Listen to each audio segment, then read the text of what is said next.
Les Ryzen, vous connaissez ce mec-là? Il nous parle du 10 septembre, qu'on pourrait faire le 9 septembre ou le 8 septembre. Ou alors, écoute ça. Le système est bâti sur le pouvoir des banques.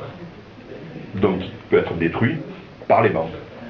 C'est-à-dire qu'au lieu qu'il y ait 3 millions de gens qui sont dans la rue avec leur machin, ces 3 millions de gens, ils vont à la banque, ils retirent leur argent et les banques s'écroulent. 3 millions ou 10 millions de gens. Et là, il y a une vraie menace. Et là, il y a une vraie révolution. La révolution, c'est ce qui est dans les banques. C'est pas compliqué. Au lieu d'aller dans la rue, faire des kilomètres avec sa voiture, tu vas à la banque de ton village et tu retires ton argent. Et s'il y a 20 millions de gens qui retirent leur argent, le système s'écroule. Pas d'armes, pas de sang, rien du tout. À la Spadjari. Voilà, selon moi, quelqu'un d'intelligent, sans armes, sans haine, ni violence. J'ai l'honneur de vous présenter monsieur Eric Cantona. Ce mec-là, il s'en fout, hein, il est milliardaire.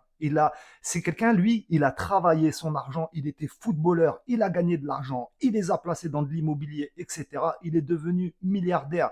Lui, il n'a pas volé l'argent de l'État. Mais concrètement, il a raison. C'est comme ça que ça se passe. Ça sert à rien d'aller dans les rues, manifester toute la journée. En fait, ils s'en foutent les politiques qu'on fasse ça, parce que le soir, ça se finit, on rentre chez nous. On regarde l'histoire des Gilets jaunes, ça a duré pendant je sais pas combien de mois. Ça n'a rien ramené du tout, ça a augmenté le prix du gasoil. Il faut toucher là où ça fait mal, et il a raison. Bon, je vais avoir bientôt, vous vont venir me chercher, parce que je fais des vidéos, c'est un peu trop corsé. Mais comme d'hab, les Ryzen, si vous voulez quelque chose de corsé, alors